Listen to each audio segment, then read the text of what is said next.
Ouais, le docteur Assowadou nous a sorti une vidéo concernant les emprisonnements abusifs en Côte d'Ivoire.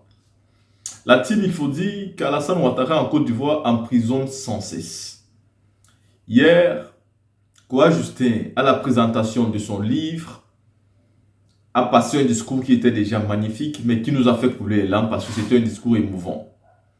Ensuite, nous avons une panoplie de discours. Mais ici, j'ai pris une petite partie où Assowadou demande à toute la salle d'acclamer ces jeunes du PPACI qui ont été envoyés en prison et qui en prison n'avaient pas de droit.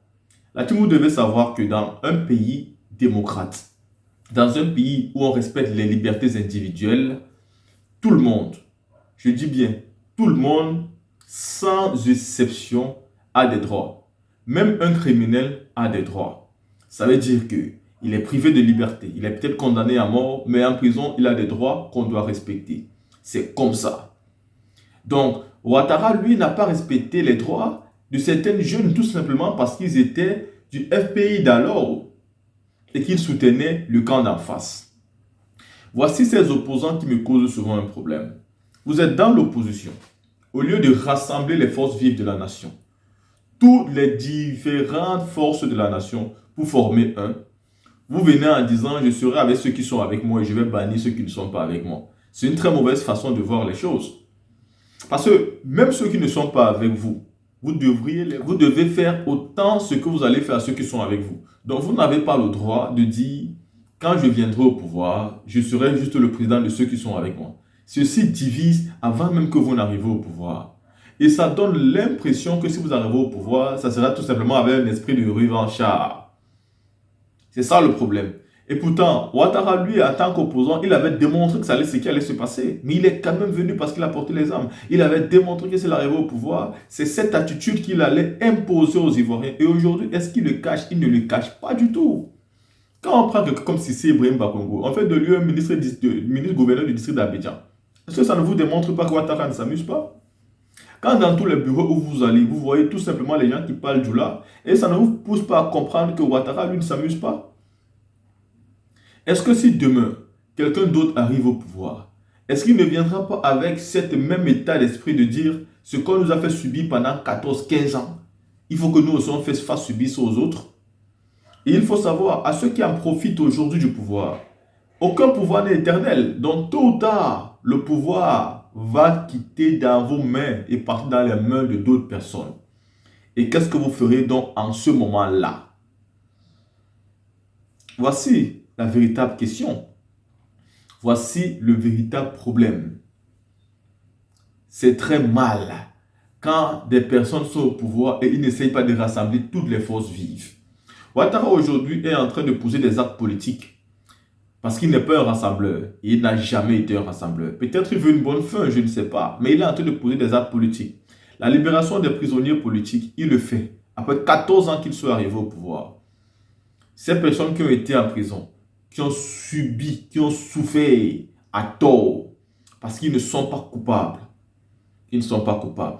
Si le président Laurent Gbagbo n'a pas été reconnu comme coupable, ces gens ne peuvent pas être reconnus comme coupables. Ils n'avaient donc plus rien à faire en prison. Si Soul to Soul faisait partie d'un complot de coup d'État, il ne pouvait pas être libéré, même pas admissier ni gracier. Il ne pouvait pas. Pourquoi? Parce que s'il faisait partie de ce complot-là, sur quelle raison il devait être admissier? Expliquez-moi un peu. Si réellement il voulait vraiment faire un coup d'État, mais on ne peut pas t'admissier si on a toutes les preuves que tu voulais le faire. Sauf si tu as purgé toute ta peine. Mais déjà, il avait quelle peine? Donc, la team, vous voyez, il y a autant de questions qui nous poussent à savoir que les ajustements de Ouattara ne sont pas de gaieté de cœur. Ce sont des ajustements politiques. C'est-à-dire quelque chose à voir avec les élections de 2025. Ouattara veut changer son image. Il veut donner une certaine impression. Voilà pourquoi beaucoup de personnes dans son camp d'abord ont été tuées. Beaucoup de personnes ont été éloignées. Il veut, c'est-à-dire aujourd'hui, se constituer une base qui le fera croire qu'il a tourné la page de la rébellion. Et pourtant, ce n'est pas possible. Mais là, team, écoutons ici le docteur Assowadou. Mais moi, je parle du camp pénal qui est l'antichambre de la mort. L'antichambre de la mort.